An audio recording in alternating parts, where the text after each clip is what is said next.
If you would like to see me quote part of The Grinch, stay till the very, very end.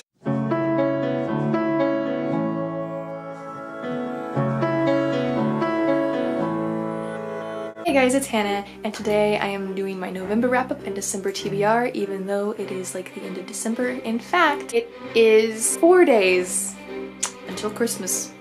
I've got my Christmas mug, which is my Baja mug. I've got my Christmas cookie, which I decorated myself, and I am very proud of, and it's not focusing. I've got a comfy button up, but I am low-key dying because it is hot outside. No. So the first book I read in the month of November was one I was meaning to read like in October because it was kind of a Halloween read, but I didn't get to it until November, and that is Bad Girls Don't Die by Katie Allender. This book is about a girl who lives in a house that's kind of creepy, and her little sister starts acting weird and like starts talking really properly like she's not from this era, and it's confusing her, and then like stuff's going down at her school, and there's a creepy doll, and so like it was like a creepy Halloween read. Like there were parts that were creepy. It was also kind of a boring book. It was one that I like sped read to get to the end. Like it was fine but not great, and it was creepy but not what I was kind of wanting it to be. So I wouldn't say it's a bad book, but it definitely wasn't a great book. Would I recommend it? Not really. Like, didn't impress me. The next book, however, was fantastic and beautiful and everything a girl could want from a Maggie Stiefvater book. This was All the Crooked Saints by Maggie Stiefvater. It was so beautiful. I loved it. I loved it. It was like a folk tale come to life, and I really like old folk tale kind of things. And this book was just fantastic and was very poetically written. Very different than the way she wrote The Raven Boys. Not very different, but like different than the way she wrote The Raven Boys.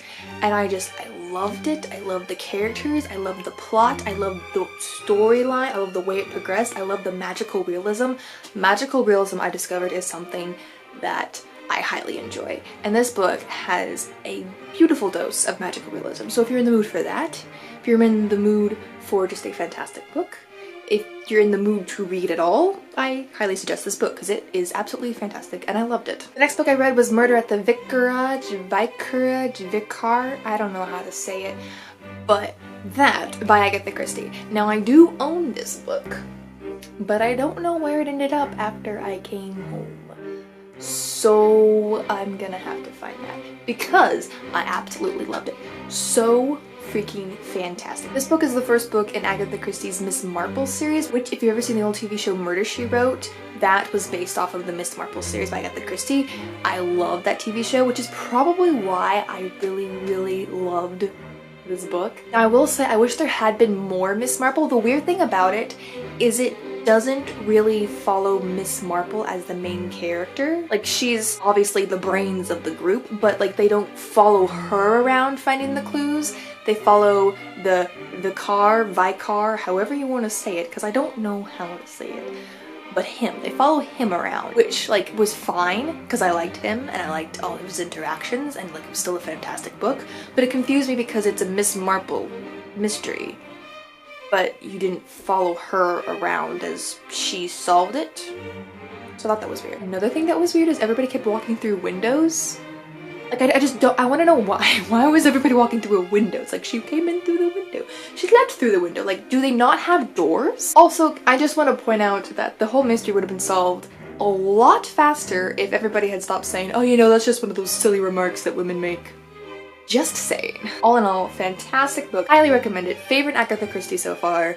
Like, it'll probably stay my favorite Agatha Christie for a while because it was just so great. I don't know how she could top herself with that one. The last book I read in November was Let It Snow by John Green, Maureen Johnson, and Corinne Miracle. I actually saw that Zoe over at Read by Zoe also recently read this in her 24-hour readathon, and I actually really agree with her on a lot of points. It was a bit problematic, especially John Green's portion.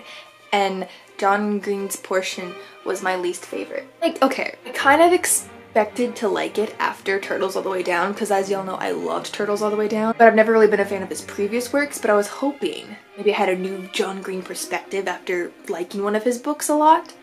But it's yeah, no. And I don't just feel like indifferent about it like I do about his other works that I read. I don't like it. His story was definitely the most problematic. Like, a lot of little things happened that I was like, I can't really talk about them because they're all spoilers, I feel like. So you just have to read it to find out, and it's not like awful, like take this book off the market because it's horrible, but it'll probably annoy you.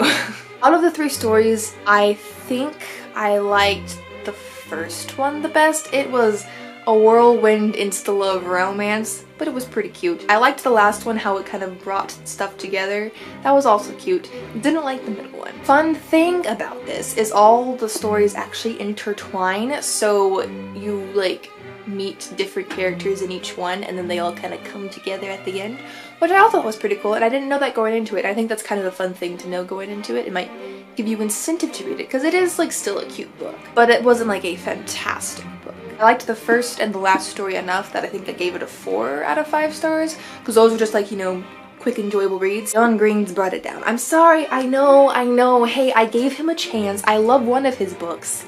I think the main reason I didn't like this story, besides the problematic things, it's like I didn't feel like I had his writing style with me. It was like everything I don't like about John Green and then minus the writing style that I do like about John Green, so I just didn't like it. So those are all the books that I read in the month of November, which, let it snow, brings me to 100 books for this year. I don't know how, but like, proud of myself. Am I gonna like not read any books and leave it at an even 100?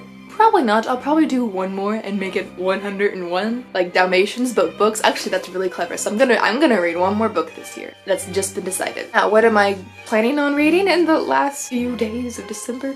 Well, I'm currently reading. I say that because there's a bookmark in it, and I did take the dust jacket off so I could read it, but I haven't actually started reading it. But I'm currently reading All the Wind in the World by Samantha Mabry. If you saw my Texas Book Festival video, then you know that I got this and I have it signed. I will leave that link down below if you want to check that out. I'm not really sure exactly what it's about, but I know it's like a quick love story. It's pretty short. I just haven't started it yet because I'm kind of in the mood for like a Christmassy book, but I don't have a Christmassy book on hand, so I'll probably read this next. Or I made the mistake of going to Half Price Books a few days ago and I bought a couple of books. 2 of them were gifts, the other 3 were for me, plus a journal. So I can't really say that I followed any like budgeting because I didn't. I had a gift card, so it was cheaper than it would have been. All that aside, I bought Blue Literally Blue by Maggie Stiefvater, which is the next book that I have to read in her The Raven Cycle series, which I am loving, slowly making my way through. I know it's taking me forever, I'm sorry, but I do love it. I'm just slow, and there's school and there's other books, so like you cut me a little bit of slack. Yes, so this is the next book, and that means I now own the last 2 in the series. So once I finish this book, I can move on to the last one and have it complete. So that is it for this wrap up. I know like I'm posting this basically at Christmas and it's not really Christmassy themed, so I'm sorry. I do have a cookie that is half eaten. And I have a mug that's Christmassy themed. It's Scrooge themed, which I love Scrooge. I don't know why I really like all the grumpy Scroogey characters. For example, Scrooge. I love Scrooge. I also really like the Grinch. And if you ever so desire, I can quote a lot of the Grinch. Not the whole thing, but a lot of it. Like there's this one scene that I can quote completely. I realize that is a very nerdy thing to say, but I can. So if you're like in the mood, actually, you know what? Here's what. If you would like to stick around and listen to me quote the Grinch, I will leave that at the end of this video as my Christmas present to you, which this is the Christmas present that you like re-gift.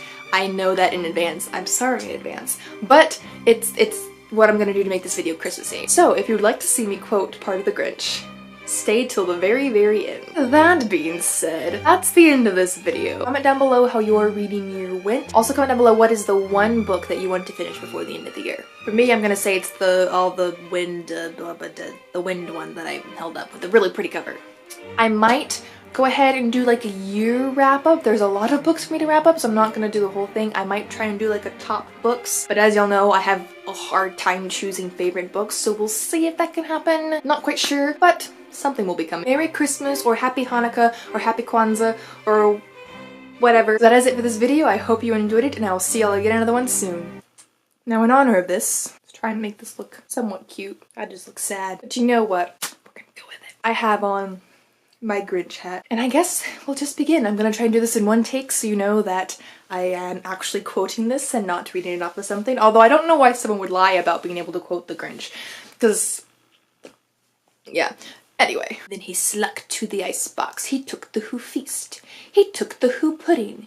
He took the roast beast. He cleaned out the icebox as quick as a flash. Why, that Grinch even took the last can of Who hash.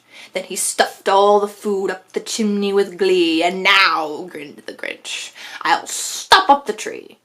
As the Grinch took the tree, as he started to shove, he heard the small sound like the coo of a dove. He turned around fast, and he saw a small Who, little Cindy Lou Who was no more than 2. She stared at the Grinch and said, Santa Claus, why? Why are you taking our Christmas tree? Why? But you know, that Grinch was so smart and so slick, he thought up a lie, and he thought it up quick. Why, my sweet little tot, the fake Santa Claus lied, there's a light on this tree that won't light on one side. So I'm taking it home to my workshop, my dear. I'll fix it up there, and then I'll bring it back here. And his fib fooled the child, and he patted her head and got her a drink and sent her to bed. And when Cindy Lou Who was in bed with her cup, he crept to the chimney and stuffed the tree up. Then he would up the chimney himself, the old liar, and the last thing he took was the log for their fire. On their walls he left nothing but hooks and some wire. And the one speck of food that he left in the house was a crumb that was even too small for a mouse.